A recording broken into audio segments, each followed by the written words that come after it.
Good morning, City of Bradford. Colleagues, thank you for the invitation to speak to you. My name is Reid. I'm a professional officer from BASW, the British Association of Social Workers, and I'm here to talk to you this morning about BASW and about our work in BASW England around anti-racism specifically. And I'll just share this slide with you, which I hope gives you some insights into what I'll be discussing with you for about the next hour or so. And it also highlights some of the projects and initiatives that we've embarked on over the last few years. So I'll start with an introduction to my social work background.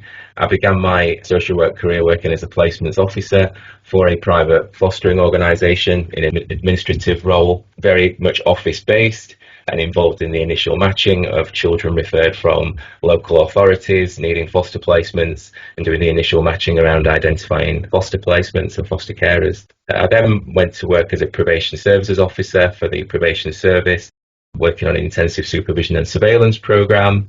I worked for Sheffield Youth Defending Service for a period of time. I then began my social work degree, and that involved placements working within an adult mental health service within a community setting, and as a duty and assessment officer in my second placement within a child protection team. Also worked as a young person's advisor, supporting young people leaving care. And then my first qualified role was as a supervising social worker for a different private fostering agency, which I did for roughly about 8 years. I've been at BASW coming up for about 7.5 years now, and over the last few years, some of my work has focused on anti-racism. I held a secondment post for a year as an anti-racism visionary, and I'll talk about some of that work shortly. I'm now back in my substantive role as a professional officer. So what you can expect is some information about BASW, a brief chronology of some of the significant racist events and incidents that have happened. I do give a trigger warning around some of that because some of it can be quite alarming and distressing. In terms of Black Lives Matter, what that means and how that's relevant to social work, I'll look at some of that. The barriers to anti-racism in social work and some of the typical organisational responses, and also some ideas and solutions about implementing anti-racism reforms in social work. And I'll invite any questions that you might have. BASW is the British Association of Social Workers. In terms of our history, we were established in 1970, and we're a member-led organisation which promotes social work, the interests of those working within the profession and people who use services. And we've got roughly 21,000 members across England, Scotland, Wales and Northern Ireland. We are the strong independent voice of social work and social workers, and we build strength and unity through vision and purpose, increasing our membership, developing our services and influencing across the nations of the UK, in Europe and globally. We're an independent voice in terms of being independent from governments and employers, and we're able to act in the best interests of the profession and social work professionals. We ensure a strong and positive voice in the media with governments and working with their agencies in order to speak up for social work and social workers and the people that we serve. We campaign and lobby in order to have the best possible influence on policy, legislation and practice. For social work, we promote ownership of social work values and ethics, knowledge, education and practice. And we defend, develop and strengthen social work as a unique profession rooted in social justice and respect for human dignity and worth, which is what I'll be emphasising later on in this presentation. For social workers, we provide professional advice, support for practice, training and development opportunities, and we also represent and defend social workers individually and collectively. So I'd like to move to the main focus of my presentation, which is around anti-racism in social work. And this is a disclaimer of sorts. Anti-racism is both personal and professional for me. There are very few black male social workers, and the burden of representation is real for myself and other black social workers who speak out on these issues. My opinions do not represent all black and ethnic minority people's opinions, and we're not a homogenous group. So I really speak for myself. And I refuse to be the tokenistic black voice of BASW, as there are many black voices in social work. I'm not an academic or expert in organisational development or leadership. However, I am an expert with lived experience of personal and professional racism in life and in social work. So these are purely my opinions. And finally, this presentation focuses on Black and ethnic minority social workers and not people who use services. So what is anti-racism? Anti-racism is a belief that all races and ethnic groups are equal and deserving of the same opportunities. But the most important part of anti-racism is the next step, which is to do something about the existing inequality. Anti-racism is the active dismantling of systems, privileges, and everyday practices that reinforce and normalise the contemporary dimensions of white dominance. This, of course, also involves a critical understanding of the history of whiteness. And that's a quote from Ibram X. Kendi and his book, How to Be an Anti-Racist. In terms of Black Lives Matter, it's a global movement demanding for Black lives to be valued equally to white lives. There is a long and enduring history, a mountain of evidence of this not being the case. The retort of white or all lives matter in response to BLM is not comparable or relevant. This is like asking what about colon cancer during a discussion about breast cancer, or advising a bereaved mother that all lives matter at her child's funeral. Save the whales does not mean other sea life is unimportant. White lives have always mattered, so to keep proclaiming white lives matter adds excessive value to them, tilting us further towards white supremacy. BLM has its critics, but it is unclear why a movement that promotes equality is demonised by some people who vehemently claim they're not a racist and advocate for freedom of speech.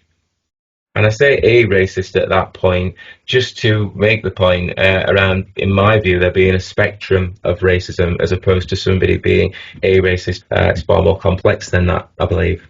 Here is an image that I created for a previous newsletter that I had called Wayne's Weekly. And I'd like to just, let you have a look at that for a minute and just to digest your interpretations of it.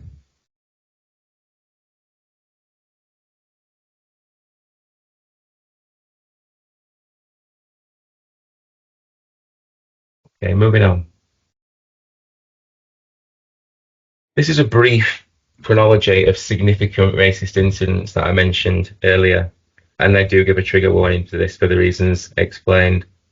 In 2020, George Floyd's barbaric murder was the catalyst that sparked my work on anti-racism in social work.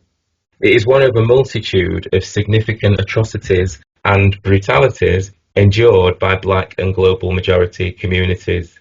This has a long history, longer than is sometimes convenient for honest acknowledgement. Since then, closer to home, we've had police officers taking selfies beside the bodies of two murdered Black sisters. Child Q, aged 15, a young Black woman who was strip searched at a school whilst menstruating.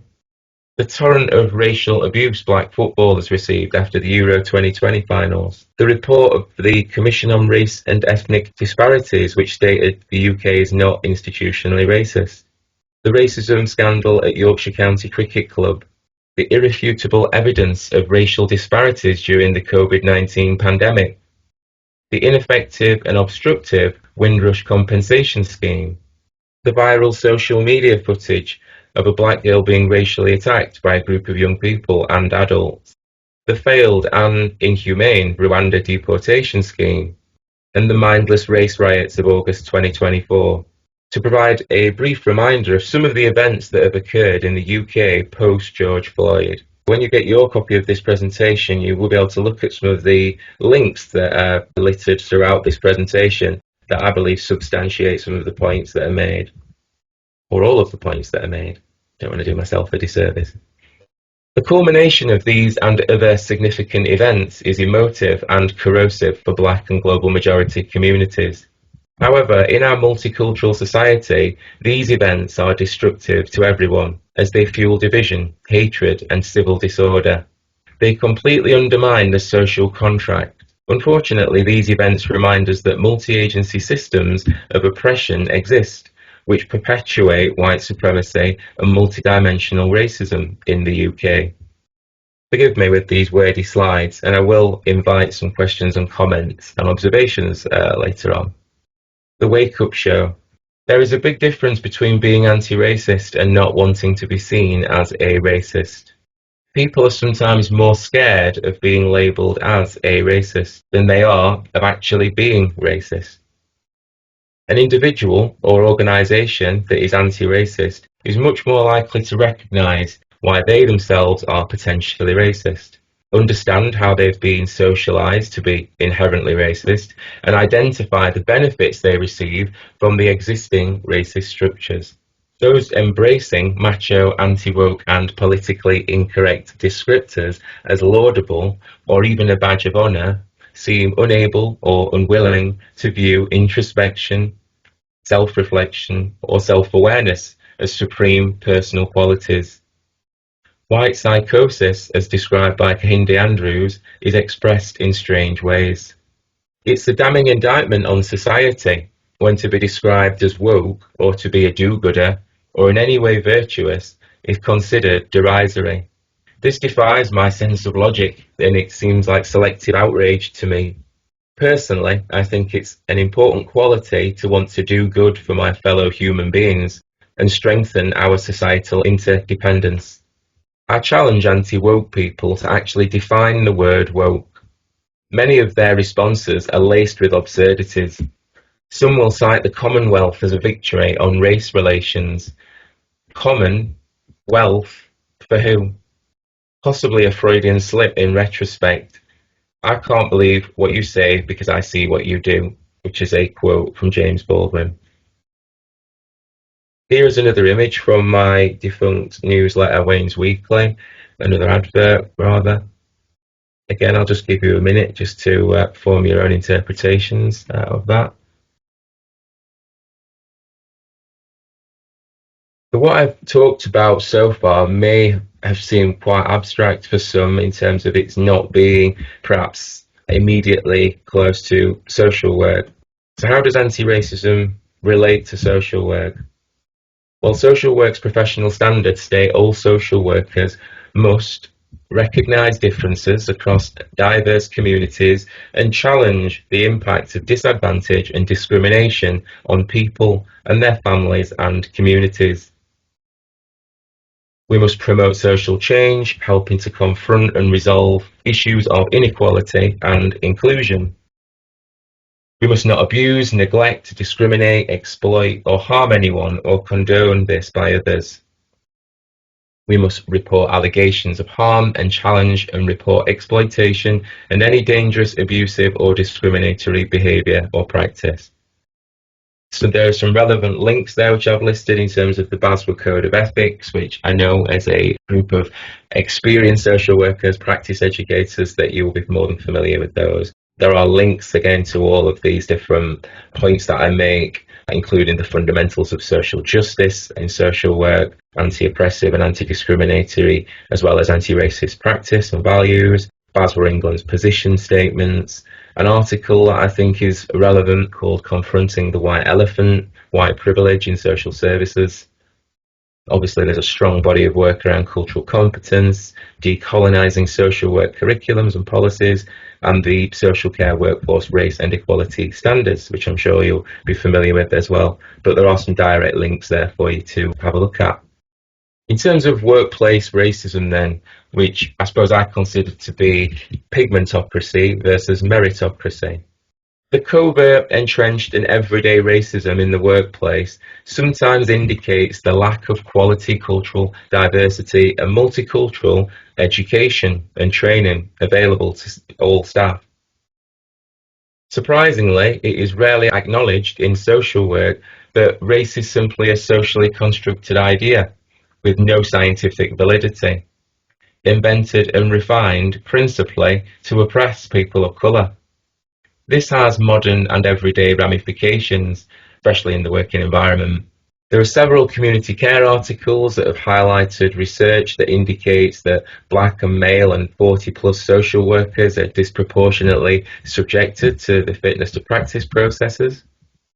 This is unchanged since 2012, and there's a link to another community care article there, published in 2012, that confirms that. There's also an article around action to tackle fitness to practice inequalities is limited by lack of data.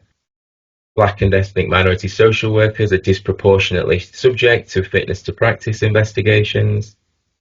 Racism is driving black and ethnic minority social workers into agency work.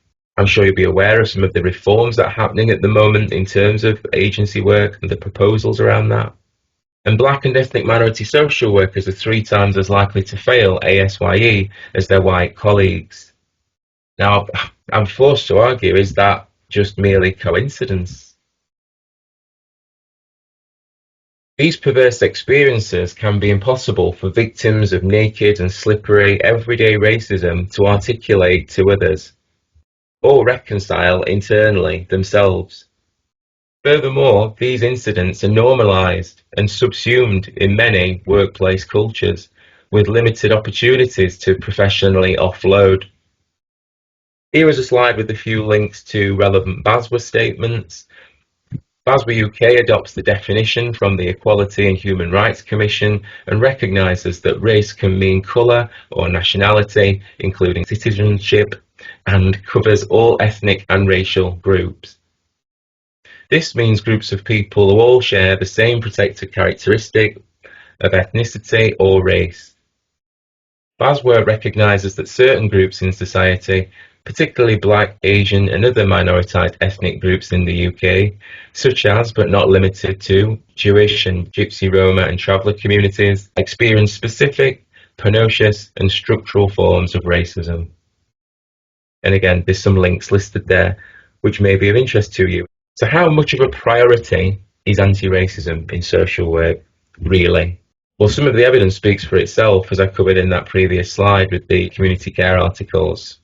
But anti-racism in social work must be fully considered and dismantled through collaboration with Black and ethnic minority social workers in roles as experts with personal and professional lived experience. This is the only way that Black and ethnic minority social workers' basic needs can be properly met and their wide-ranging expertise fully utilised. Of course, this approach can only improve the experiences of Black and ethnic minority service users and people who use services too. It really is just a question of how much of a priority is anti-racism in social work. Here is a slide with some examples of different collaborations, projects and work streams that I've been involved in and led on behalf of BASW England, along with colleagues, BASW members, members of thematic groups and so on, and the stakeholders, again, people who use services, people with lived experience, a real cross-section, and it's been a real privilege to work with everybody and everyone that I have. Just to give you a flavour, there is a book called Outlanders that I published a few years back with Siobhan McLean and a real array of talented writers who produced lots of different stories and essays, poems and just all sorts of literary arts really around their perspectives and experiences, not just around anti-racism but around sort of their experience of Black and global majority social workers.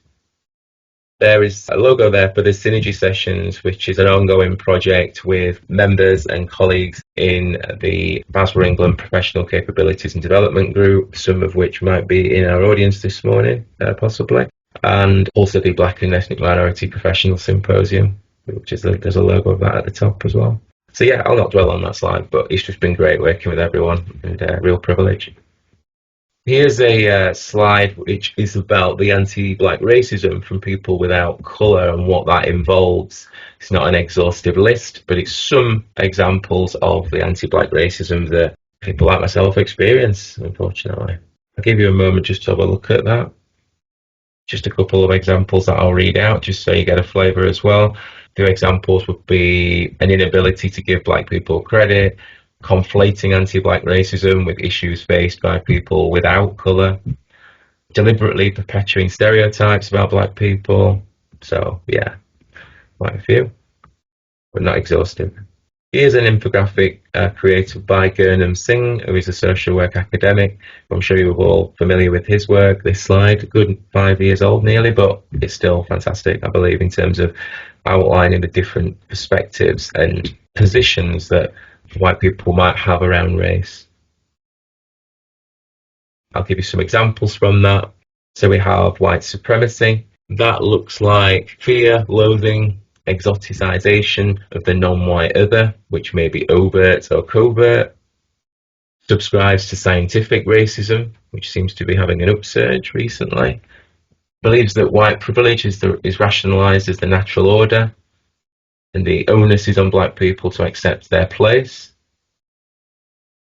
Then we have white indifference. That can present as a self-concept, which is based on being rational and moral, which results in avoidance of responsibility for discriminatory behaviour. So probably downplays it or minimises that. Willing to tolerate, fetishise or pity the non-white other. Happy to make tokenistic gestures, but total refusal to accept one's own complicity in the production or reproduction of racism. So that was white indifference. White awareness, some examples of that include white privilege is recognised and becomes a source of shame and embarrassment.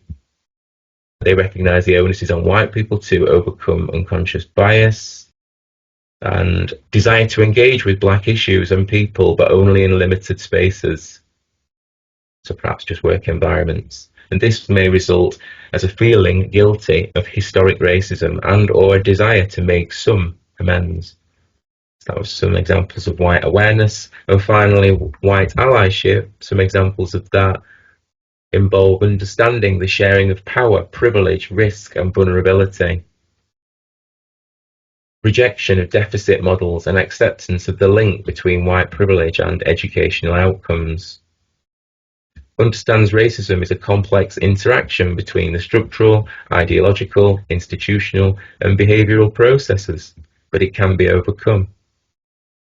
And I suppose it essentially, or fundamentally for me, is the onus is on white people to build sustained partnerships with black people. So, partnership, interdependence, that's very much my philosophy around this. Barriers to meaningful organisational change. So before any meaningful change can be achieved, social work leaders must acknowledge the inherent and intrinsic nature of whiteness, white fragility, white privilege, and white supremacy in most, if not all, institutions, structures, and organisational cultures. Individual and organisational awareness is an imperative first step for social workers, employers and educators to address workplace racism effectively. And there's a small infographic here regarding whiteness and its definition. I think that's a really powerful and accurate description of that. The image to the side speaks for itself. I'm sorry this infographic is slightly blurred. I hope you can decipher it. I'll give you a moment just to have a look at that. Okay, moving on. I have another infographic here which is a lot clearer in comparison with the last. So the 4 dimensions of racism, and they are institutional, so policies and practices that reinforce racist standards within a workspace or organisation.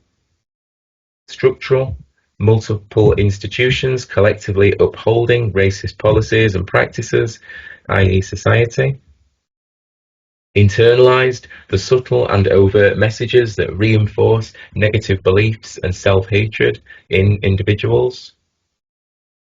And interpersonal, racist acts and microaggressions carried out from one person to another. So these are just different perspectives of viewing racism. I think most people would accept that it's multidimensional. These are just different theoretical frameworks in which to view it. Coping with racial trauma. I think this is a useful slide for both people on the receiving end of racism, but those who want to support people who experience racism also. Another wordy slide, but hopefully it's worthwhile. You can't read yourself into activism. Anti-racism in social work risks being perceived as radical activism or anarchic ideology. Our social work leaders must reverse this flawed belief system. Social work policy, practice and education needs to properly recognise and reflect, as I said earlier, that race is a socially constructed idea with no scientific validity, invented and refined principally to oppress black people. Race remains an unstable concept because it is superficially based on physical appearance. When race was constructed, people knew very little about DNA, genetics, and human origins. It is an outdated colonial invention that still permeates modern society. Intellectually and morally, as a profession and as a society, we must see beyond what was predetermined for us centuries ago. So, if society is built on plantations of racism and still celebrates racist history and traditions and reminds us daily of the inescapability of white supremacy, it's not enough for social workers and social work organisations to be colourblind or non-racist. We must be proactively anti-racist, otherwise anything else is just tiresome lip service for everybody. If anti-racism in social work does not exist for social workers, can it ever really exist for service users, as I said earlier? Anti-racism is absolutely integral to social work, so when will it be given the credence it deserves? And without standing up for our defined values and ethics, what's to stop us succumbing to the pervasive and pernicious postmodern sleaze, of which there are many examples? Dr. Muna Abdi, a leading anti-racist educator, states the work of anti-racism is to fight it wherever you see it, even in yourself. The struggle cannot be found in the pages of a book. You can't read yourself into activism. Sooner or later, you'll have to make a choice. Do what is safe or do what is right. Here is an infographic I created some time ago which outlines 3 typical responses to anti-racism from social work organisations, or any organisation actually. The first is a dismal response, which involves noteworthy silences. Anti-racism is not discussed, there's no attempts to acknowledge or address racism, and leaders just hope all this Black Lives Matter stuff just blows over. The second outcome is fluffed it, which involves cringe position statements and feeble blogs, recycled statements from years ago, regurgitated previous rhetoric on workforce unity with predictable platitudes, but no action. Unfortunately, this response is common. And the third outcome, the best outcome, involves authentic anti-racism action plans are published outlining significant reforms that commit to specific, measurable, achievable and realistic targets. Here is an anti-racist commitment framework that I created some years ago. I'll not go into lots of detail, but just to give you a very brief overview, the overarching themes are around accelerating diversity within, so giving people opportunities, providing pathways for people to develop themselves within the organisation to benefit everybody. The second strand is around educating, empowering and equipping people. So again, providing opportunities in terms of education, career progression, and also giving people the mental, emotional, and physical tools that they need to undertake their work. Also leading by example, which I think is important in terms of leadership and celebrating and encouraging leadership for people from marginalised communities. And finally, building transparency, which is about smart use of data collection, data gathering, but also using data and not just storing it, actually utilising data to inform organisational practices and policies and procedures, etc. So what needs to happen nationally? The existing national frameworks and initiatives to support social workers of colour are fragmented and non-mandatory.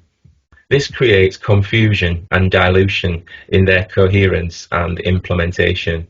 Social work has a long history of committing to social justice, but less in the way of practical, mandatory implementation or robust challenge on these issues.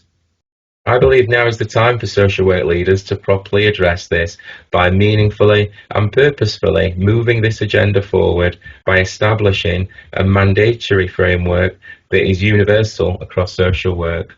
The social care work for RES, Race and Equality Standard, that I mentioned earlier on, or the RES for short, has the potential to be a springboard for this.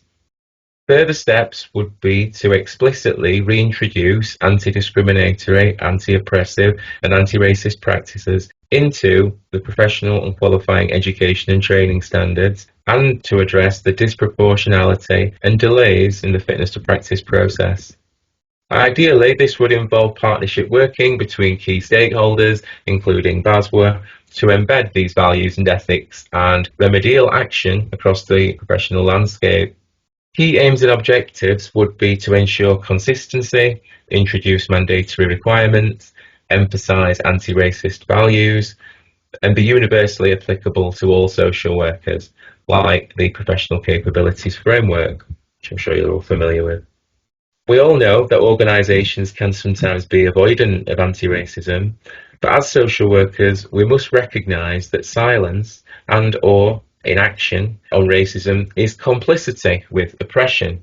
Unfortunately, as a profession, we've been complacent and have much more to do to cultivate equality, diversity and inclusion in the workplace and in society.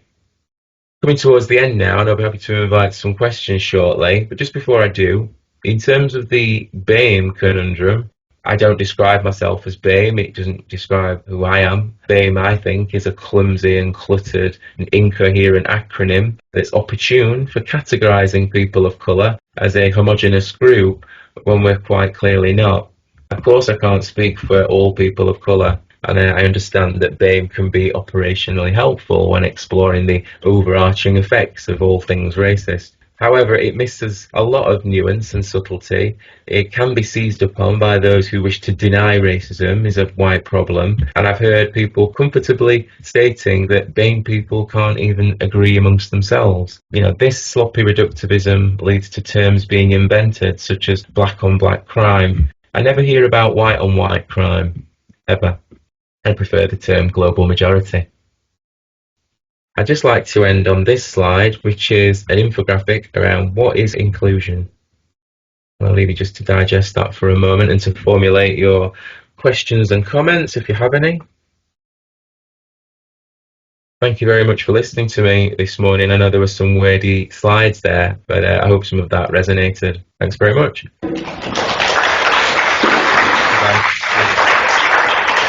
Missed the applause there, so if we just have another round of applause for Wayne and for Thank you. Thank you very much. Yeah, thank you very much for taking the time to come and speak to us this morning. We've got a couple of microphones in the room we'll have shortly. So if anybody does have any comments, reflections, questions for Wayne. Okay, we've got one question just down in the front here. Hi Wayne, I'm Neil. Hello. So I've been to seminars before where sort of the opinions being expressed that sort of cultural competence can be inherently racist and it sort of perpetuates stereotypes and tropes and things like that, and it overlooks sort of intersectional identities. I just wondered if you had any thoughts on that tension.